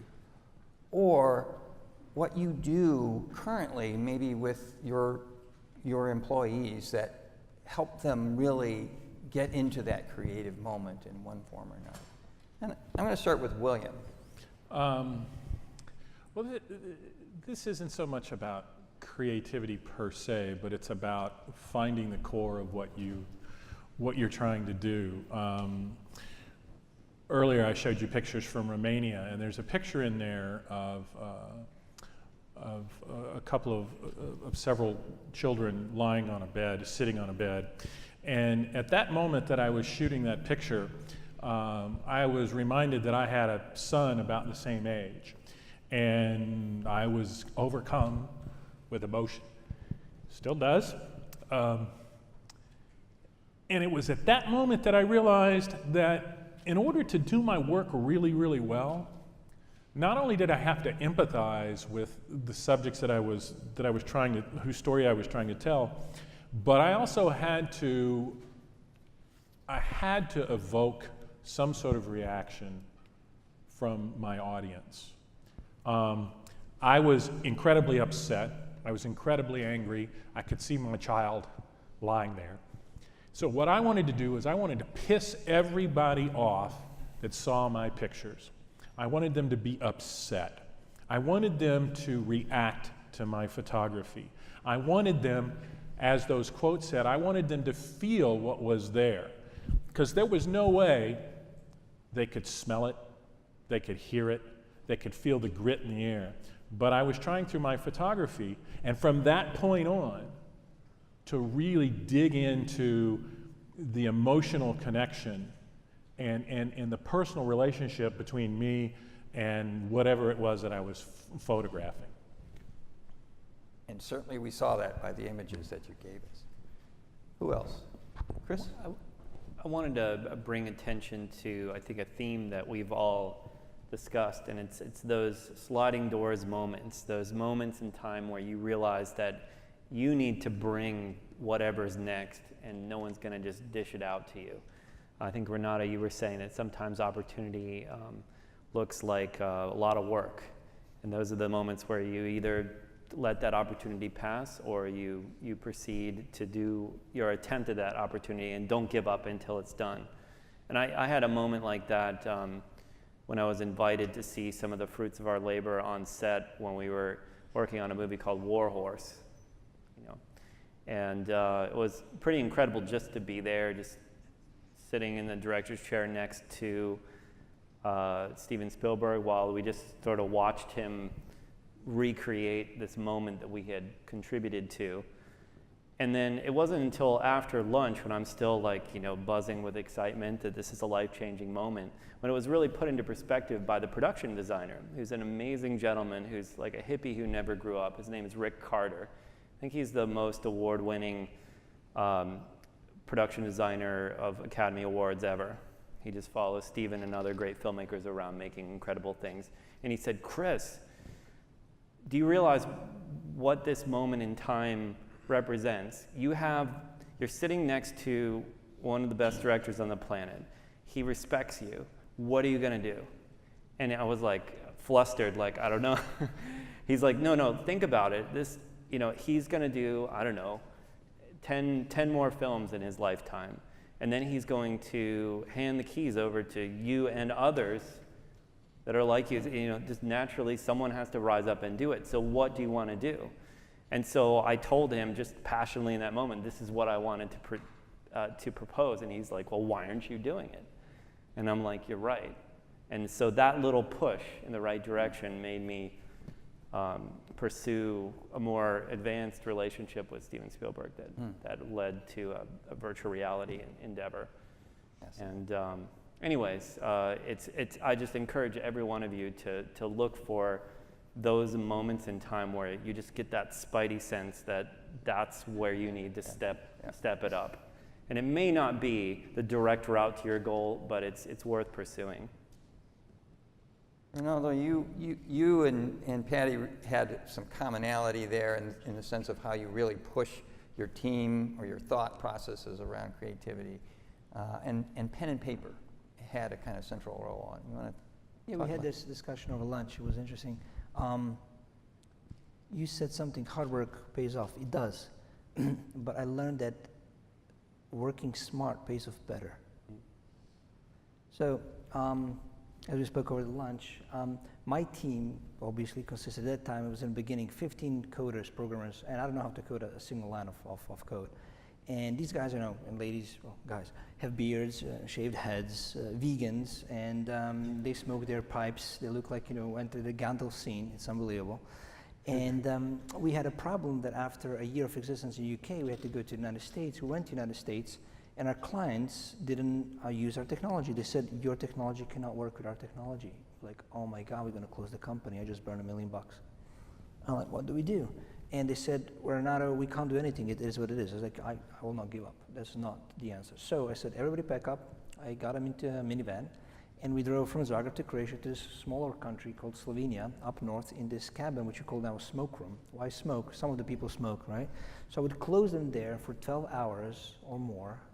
I wouldn't let them out until they find a solution. And there's no signal there. There's no mobile phone. There's no computers. And they started going crazy after 3 days. They said, we can't do this. We need our computers to code. We need internet to search. I was like, no. Take the pen and a paper and try to crack the code. And after the fourth day, we were there for 7 days. After the fourth day, they start coming with ideas because they start writing stuff on a paper. And they don't write really nice. So they have to write again and again so you can read it. It was funny. It was tedious. And after the fifth day, they start loving it. I just have to make sure that there's enough beer, coffee, and pizza all the time. On the day 6, this girl who is not a programmer, is not a coder, she said, bing, I have an idea. And she presented us, and we're like, wow. And that's what happens when you disconnect people from what they usually do. They're like racehorses, right? And then you take them somewhere where they usually don't belong. And first, they're going to have resemblance, resilience. They would not like to do that. And then if you break them and they are loyal and they're passionate, they will start coming up with interesting, creative ideas. So I stripped away from them what is the most dear to them, which is coding and computer internet, and went back to the grassroots. So because of that, we're now 18 months constantly ahead of the game, and we do this probably once per quarter, and we go to the smoke room just for fun. They don't smoke anymore there, and there's more pizza now than ever. And the team is growing, but in essence, we constantly solve problems like that, which are definitely light years away from others. Why? Because it took time to reflect on themselves, to be angry with themselves. We fought. Oh my God, it was not nice in that room. We said some nasty words to each other. But, like in any relationship, we went through that. We understood the problems, and now this is the team that would put their hand in the fire for me. I would do the same for them. That's how you build an amazing team. And that's what was the story about the pen and the paper over the lunch. Thank you for reminding me. Perfect. Miss Patty. Well, shocks of all shocks. When I left RIT and went to New York for Raymond Loewy, I discovered that in a meeting, people put down your ideas, whereas here they were encouraged. And so I thought, well, these people don't know how to play nice with others, and that wasn't nice. And I like nice people. It's nice to be nice to the nice. Frank Burns, MASH. It's a TV thing, sorry. I'm a child of the 50s. I was always saying, why or why not? But there was one day when we were working on a refrigerator under the Soviet Détente Agreement, because remarkably the refrigeration devices they had in the Soviet Union were just comical. And I was watching the men show how women use refrigerators, and trying my very best to be a good girl and waiting. Timing is everything. So the lead engineer said, and so you're going to pull down on this crank, and then the door comes with it, and then you push it back up and lock it in place. And I mean, you could not have over-designed anything worse. It was just ridiculous. It wasn't closing a vault, it was a refrigerator. And I said, well, you know, what about people with arthritis, or someone who's had stroke, or someone who doesn't have an arm? How are they going to open the refrigerator? And he immediately said, we don't design for those people. And that was it. I had my bumper sticker. And my entire career has been about those people. So whoever I'm working with, whatever their agenda, I'm always thinking, who are those people? Who are we leaving out? Who have we forgotten? And I do it on everything, across all price points, all challenges. Never stopped. So from that point on, you really zeroed in on this notion of looking out for the person who was least likely to be I benefited. remembered as a preschooler being at the kitchen table in our home, and I lived with my grandparents. We were an extended family. And my grandmother, I was the eldest grandchild, and so she would give me busy work and put me at the table and give me a pile of green beans and have me count them into piles of 10, because that was very important to serving the meal. And I knew she was doing that, but I was charmed by it because it still meant I could be with my grandmother and chat with her while she cooked. And I remember the day where I saw her walk to the refrigerator mid-sentence, and suddenly there was a strange, sharp mouse noise, a squeak almost, a cry of some kind. And it startled me, and I looked up in time to see my grandmother take her injured wing and tuck it under her arm. And then she slowly walked out of the kitchen and down the hall and into her bedroom. And in my stunned silence, I realized I had to get Mommy, and I ran for my mother and said something was wrong with Grandma, and she was crying. And she was crying that day because that was the moment, the tipping point, where her arthritis was so bad she could no longer grasp that handle and pull open the refrigerator door. And she was dead soon thereafter.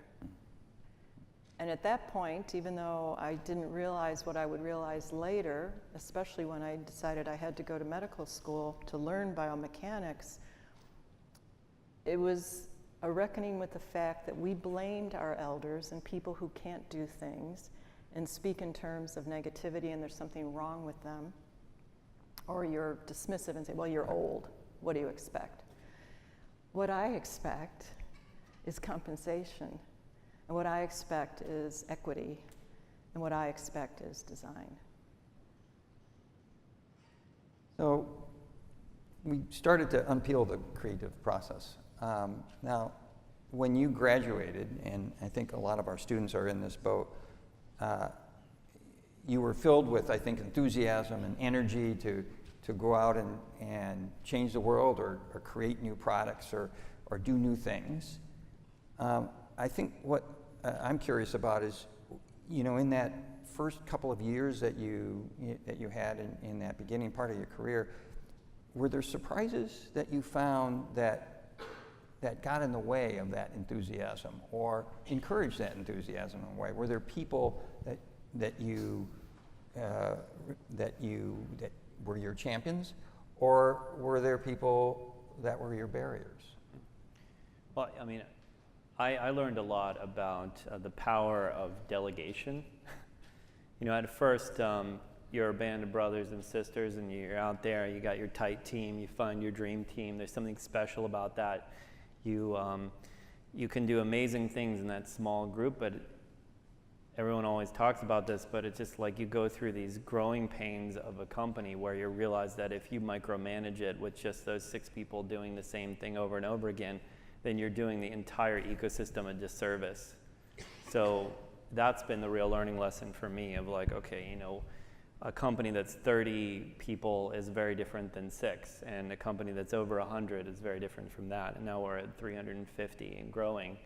And it's to the point where I need to trust all of the lieutenants. And then, my mentor, one of our joint ventures is with a company called Framestore, which does high-end visual effects out of Europe and all around the world. And so that mentor, Sir William Sargent, knighted by the Queen, he said, my main job right now in running his company of thousands of people is I'm just a good judge of character. I have to go out and find the people with the right ethos and the right mentality. The skills are a given. There's so many people out there that have the right skills on paper or even can deliver those skills, but it's how they deliver them and what is their mindset and how will that chemistry jive between this person entering the ecosystem and all the other people that you know the most about, their particular way of working. So it's in that matchmaking, that's where you can make a good company great. And then if you do it properly, you can actually take a step back from the painting, just like all you photographers and other fine artists out there. You have to take a step back and then take it all in, or maybe even a body of work, and then go, well, what's happening here? And more importantly, what do I want to do next with it? So that's my big lesson, is to learn how best to choose your team and to have the faith in them, to allow them to fail, to delegate to them, and see them rise up as a result of the trust that you've given them.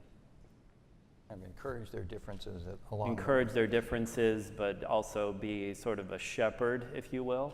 I mean, I try to think of myself, I aspire to be someday someone like Walt Disney, because at some point, Walt Disney, he was an animator, right?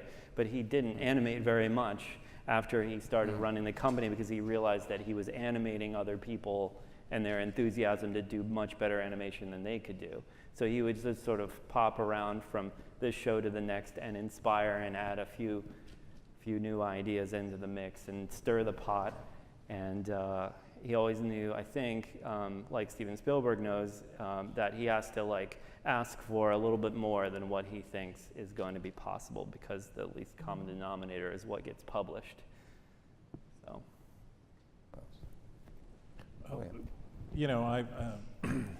I ran a 50-person department, certainly not like yours. And the thing that I learned was you got to kind of get everybody sort of marching in the same direction. It doesn't all have to be lockstep and single file, but it all has to be in that direction. You can't have somebody running over here. And so once I sort of did that, then what I saw my job, and I kind of see that as a teacher, is, give them room, develop them. Because if you don't develop the people that work for you or work with you, then you're not really doing your job. Your job is to hire smarter people than you are, and give them the resources and the freedom to do what they need to do. Of course, you've hired people that are going in your same direction, because they're going to do things that I can't do. They're thinking about things that I don't think about. That's why I hire them. And I think it's the same thing with the students. Now, some of my students might disagree with this, but I think that getting students sort of focused on the right things, and then sort of pushing them to get past their fears, to push them past their comfort zone, to give them the space to fail. Again, some of my students may not agree with that. They may say that I don't necessarily do that, but I do. I think it's important that they fail, and they fail here at RIT, because if they don't fail here, it's going to be a lot more costly out there. And if you're failing because you're trying and you're going out and you're doing really different things and you're really pushing the envelope, that's what it should be. So, whether you're talking about a company you're running, or students, or faculty that I might hire, or whatever, it's like, trust them, push them, trust them, and like you said, raise that bar a little bit. I always talk, there's that quote about, if you reach for the stars, you might hit the moon. If you shoot the moon, you may never leave the atmosphere. And, you know, I'm always pushing people to do that, you know, because I think most people, given an opportunity, especially creative people, we want to do something. We want to leave something behind. That's why we're creative. We want to have an impact on the world, whether it's designing things for you know, the other capped, or you know, or the elderly, or telling somebody's story, or entertaining someone, or changing the way, you know, some of the things are done in the world. We want to do something. We want to, you know, we want to leave something behind. And you can't, if you hold on to it too tight, if you micromanage it, you're not going to leave anything behind, because once you're gone, it's gone. Yeah. It's like, you know, it's like, I imagine going to war. You know, the best leaders have to trust their sniper, their communications officer, their heavy munitions guy, and all parts of the ecosystem have to be working for you to have the boldness to lead them into battle with some faith in the fact that you might be successful. You know, that's the way I approach, you know, a little bit happier way, entertainment, you know. I like to think a cake batter. Yeah, that's a better analogy. There you Yeah. go. Chocolate cake batter, I think, right? Yes. Save you a lot of psychiatry hours. Save one of those cookies for me. I'm kidding. I'm teasing. No, I'm not. I have to admit, as someone who grew up in a very Pollyanna-esque environment in my home in Buffalo, I was quite unprepared for the isms of the world. I didn't know about racism until I got here. I didn't know about gender inequity until I got to New York. And when I met a new designer who came to us from Syracuse University, which was a 5-year program, so I had 1 year up on him at Lowy, and we were chatting at lunch one day, and he said, I don't know how I'm going to live on, and he told me his salary. And he didn't realize, and I didn't know either, there were unwritten rules, you don't share salaries because everyone's is different. You know, I grew up in a union household where pay grades, everyone was the same. So I didn't realize this thing existed. And I have no problem giving people huge bonuses for doing beyond the scope of their job description, but I was unprepared for pay inequity. And so when I found out that he was a new hire and I had been there a year, and I was making $5,000 less because I don't have dangly bits, I was irritated. The way I handled it, Yeah, this is important. I just broke a promise to Jeremy. The way I handled it was I went into the VP's office and I made an appointment. And I sat down politely and I said, Dave, true story, Dave, I just found out there's been a mistake and I'm going to need a salary adjustment. This poor man went just as white as my Harlequin outfit. And you could just see all the little cartoon bubbles like, oh shit, how'd she find out? You know? And then, oh shit, I'm gonna kill him. You know? And it was a really anger moment for him, but he was also quite a nice guy. He was a Navy man like my grandfather, and he was a sweetie at heart. You know, he was marching to the orders of the company, and he took a little breath and he said, well, how would you suggest we resolve it? And I had a little piece of paper that I pulled out of my bra and I handed it to him just to make sure he was really nervous and upset. And he opened the paper and he said, well, I'll get back to you. And I asked for a $10,000 pay raise and I got it. Good for him. So all you students out there, just remember, tuck that little piece of paper. Yeah. You know, I see a lot of hope in some new examples coming from Silicon Valley and other areas of the industry that I touch that are a little bit not standard Hollywood. For example, I just got to visit a company called Riot Games. They really should be called Riot Game because they have only made one game, but it was the most popular, wide-selling game in the world called League of Legends. Not too many people know it because their fans are so ravenous, they just use it so much that they're in a community that is kind of incestuous, if you will. And what's inspiring about the leadership of the two guys that started the company is they said, we're going to run this company like an enclave of fans. We all have to play the game. We all have to enjoy and understand the reasons why people like playing our game.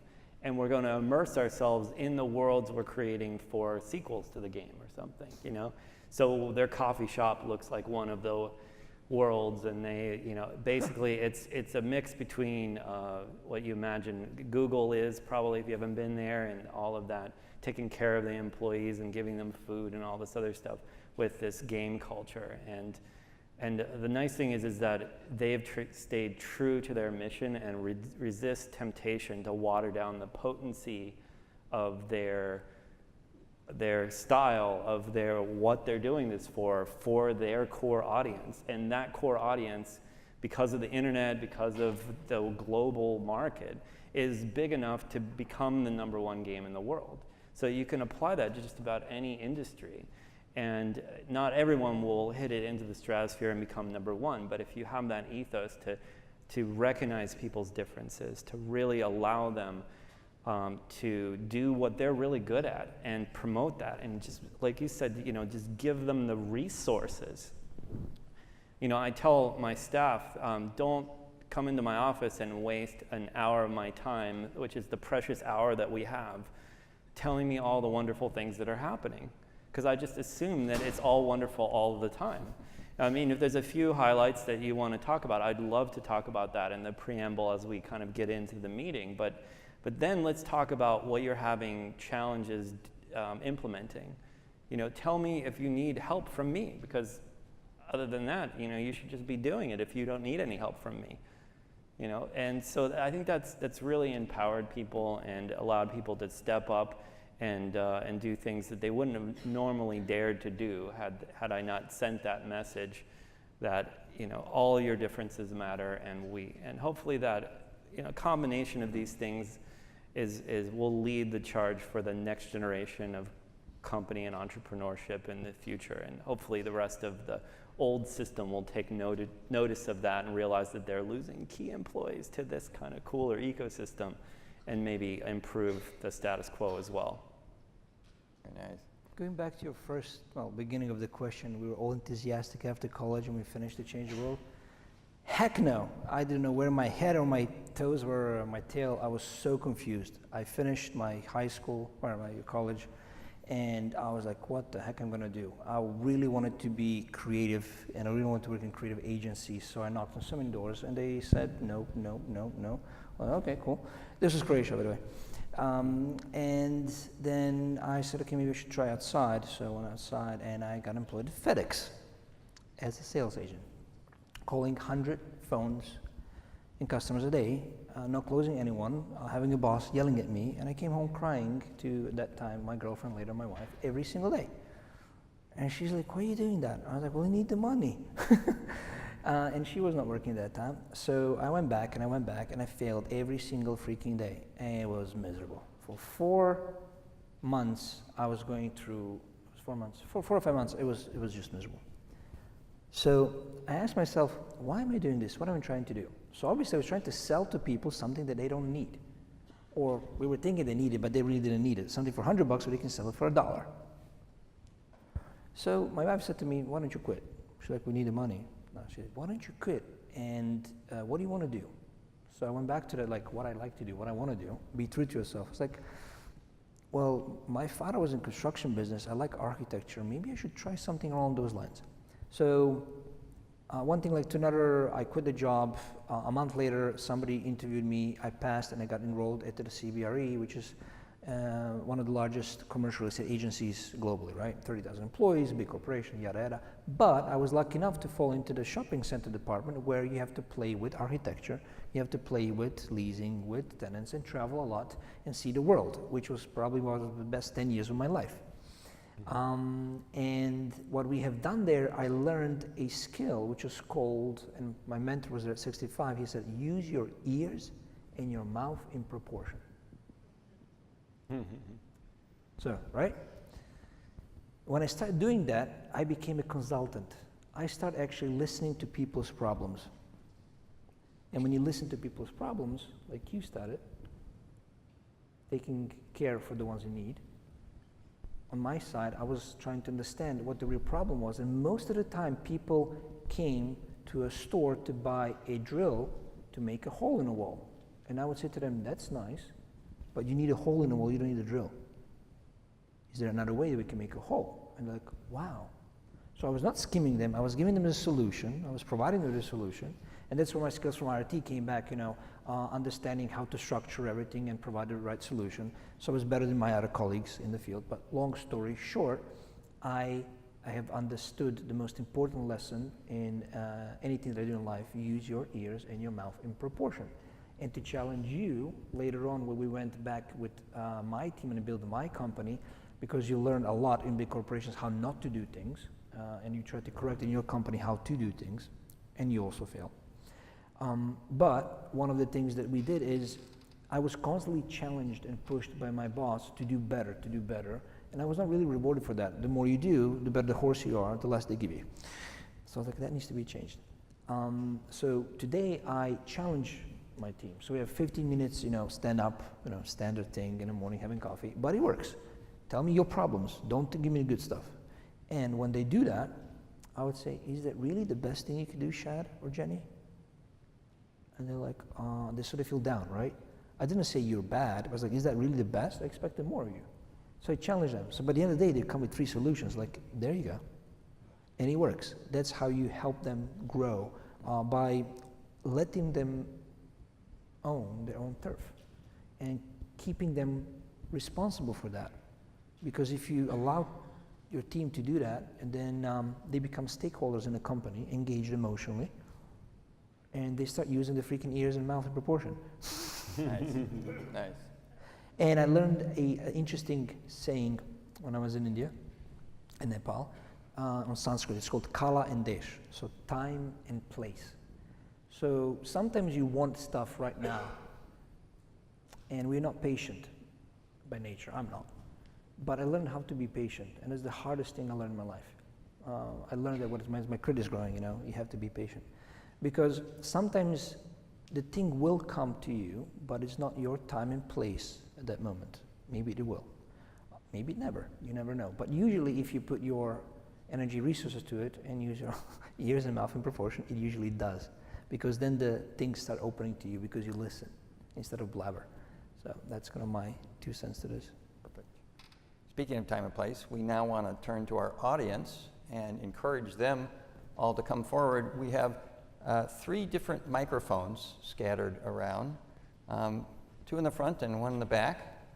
So please come and form a line and ask a question directed to all or individual members.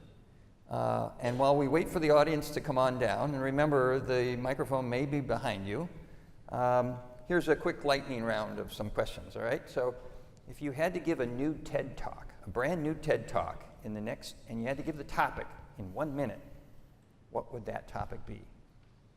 Quick. I'd put everybody in a hospital bed that's in the Congress right now. I would. And I'd put them in, nakedness and using bedpans, and then I tell them they have no money. They have no money. How are you going to pay for this? I would make them go through that. Nancy Munson.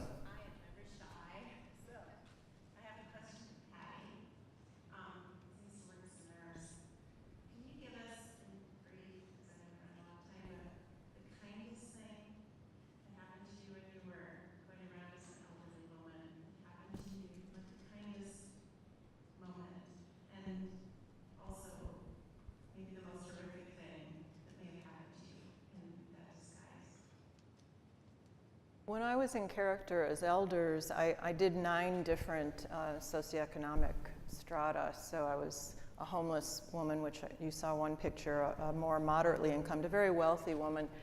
And not meaning disrespect, but people would often say, oh, you're like Nancy Reagan, because she was quite demanding, she was difficult. And then we realized we weren't learning anything about age with this character. We were learning about the presence or the absence of money. And so I stopped doing the very wealthy women, and I just did the homeless and the middle incomed.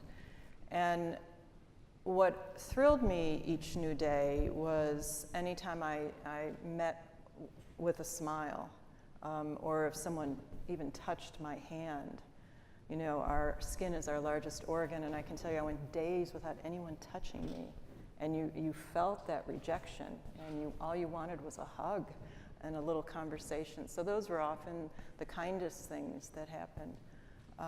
When I was homeless, seeing the same guy run for his subway every morning when I was situated in New York. I was in 116 cities all throughout the US and Canada, so it made a difference.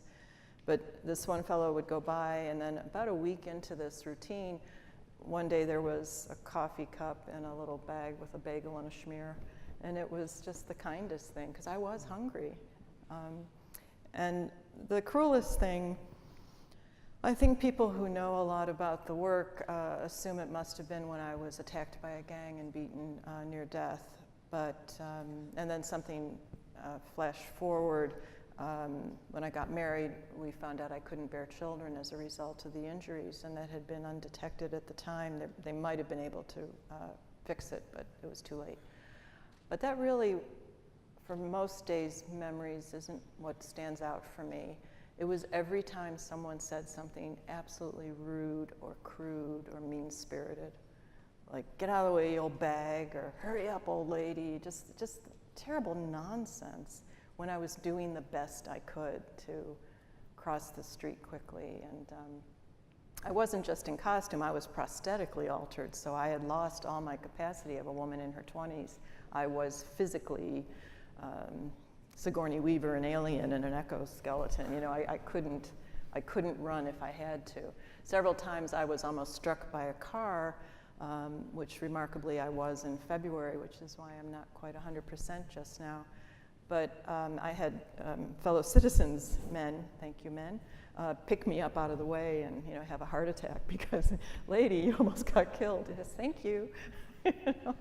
And then you went on your way. So I think that would sum it up. Just that smile and that touch, they're so important, and not to forget, we're all the same. We might look different, but we are, after all the same. We have another question here. Something that struck me from all presentations is how powerful the tools that you use are to influence, you know, reactions, change, you know. And I was very excited to see that you use these tools for good. And it kind of made me think about these situations in your life, in your careers, where you have to make that choice. So how difficult has it been for you to make, you know, the right choices that benefit everyone? And what tools do you think have helped you in making those decisions? Unfortunately, the evil guys haven't proposed any projects, so you know, yet. But you know, I think we're all, at least speaking from our company, we're all striving to make good works that inspire people, and sometimes we do projects that don't really inspire anyone. They're just kind of mindless entertainment, but that's okay for a certain demographic. I mean, but what we really aspire to do is to have those heartwarming moments that just like an amazing photograph or a documentary can do, you know, that actually touches someone's soul. That usually comes, in our world, from the creator or the writer, the true story that it's based on. You know, I can see that as you're saying, any of these tools could be used to create the impression of anything for anyone's ulterior motives.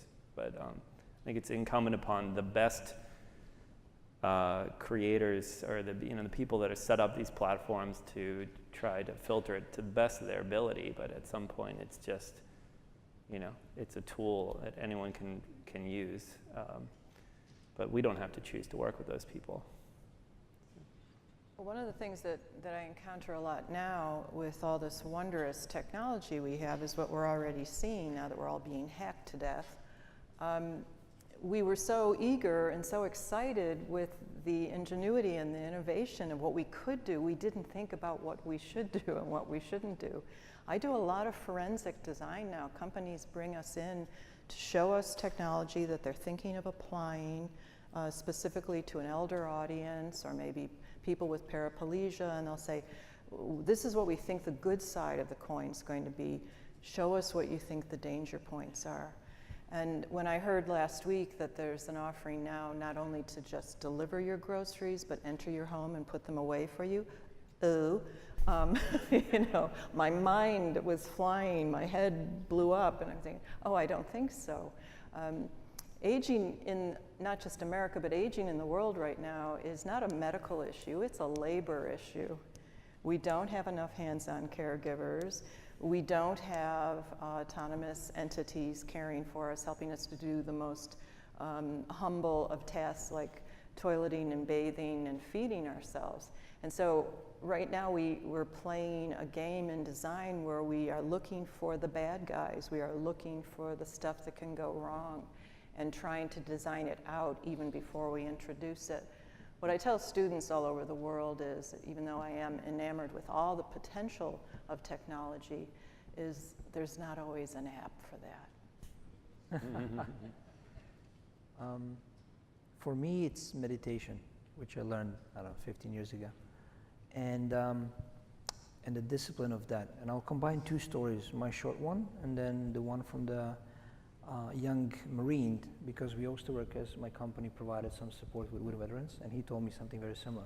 So it's very interesting to see completely two different people from different parts of the planets coming to the same conclusion. For me, meditation is, you know, I sit in the morning, I breathe. So meditation brings you to the calmer mind. Calmer mind, it brings you to awareness. Awareness usually brings you to a higher consciousness. And the higher consciousness usually brings you to the most valuable tool that I have is intuition. Females have it much better, and by default, the guys really have to work for it, which is true, not a joke. So, coming to the intuition, I met this guy. He was not wounded. He saved a lot of lives. They were in, if I recall correctly, it was Afghanistan. Okay. Early Afghanistan, young kid, like 21. And I said to him, how do you feel? Why are you doing this? He's like, I'm trying to help some of my friends, you know, trying to collect the money. And I said, what is the tool that you use the most? He's like, we got drilled to the point, breaking down and assembled again by, he was, I think, even Special Forces, something like that, Marine. Anyway, long story short, he said they drilled into us the gut instinct, which is the same thing as intuition, right? And he said, my gut instinct was the same as the dog that they have. Every squadron has their dog to sniff for these bombs on inside. So he sniffed 500 pounds of bomb, not the dog, him, by the gut instinct. Like something was wrong that day. And the entire morning I woke up, and I didn't feel that was right. So I said, maybe we should direct our convoy with Humvees here, and then somebody should check there. The bomb squad checked, there was a huge bomb. It would probably wipe the entire 12 people there, but it wouldn't wipe them out. They would die. But what about the kids and families at home, or the kids that they could have, or the kids that those kids would have? So he saved probably 3 generations or more, if you think in that aspect, right? Just because in the United States and the Army, obviously they have a way how to drill and bring you to that point that your gut instinct or your awareness is extremely high. You can achieve that through an easier way, you know, going to the Army and probably meditating. That's what I'm trying to do. But the result is the same. Increased awareness and intuition that will get you away from most of the problems. You know, if there's a smoke, there's a fire. It's an old saying. So just be aware whatever you do in life, not to get burnt. People are predominantly starting from a sort of naive and like to believe in other people. But in business and in life and in relationship, there's going to be different kinds of people, depending how your karma is, if you believe in that, who you're going to encounter. Just use your intuition. Well, this has just been absolutely terrific. I think the engagement here, the ideas that you've shared, the experiences that you've had has been, I think, exactly what we wanted to touch on in this session. I'm going to invite Dr. Munson to come back up and give some closing thoughts. And Dave, as you come on up, I think what I take away about these 4 individuals is exemplary of the kind of university that you're beginning to articulate that we want to have. These are people not just who have built careers, but they have built lives with purpose. And I think we heard that in abundance today. I agree, Jeremy. I couldn't be more pleased. Please join me once again in thanking our distinguished speakers.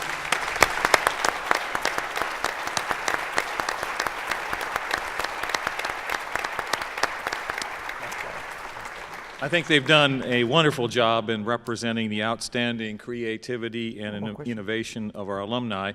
In my short time here, I've already met many outstanding alums, and I can assure you that during my time as president, I plan to leverage the strengths of our alumni to help build our university's reputation on a global scale. I hope you'll join me in this pursuit, everyone here, and help spread the word about how truly creative and innovative our alumni are. They are making their mark on the world, and this is just the beginning. So thanks again to Chris, to Renato, to William, to Patricia, and also to Jeremy for this wonderful symposium. It was an honor to participate today in my own small way. There is coffee and also desserts in a reception, and you can actually meet our speakers personally now in the Fireside Lounge, which is just to the left when you exit this auditorium. I hope to see you there, and thank you for joining us this afternoon.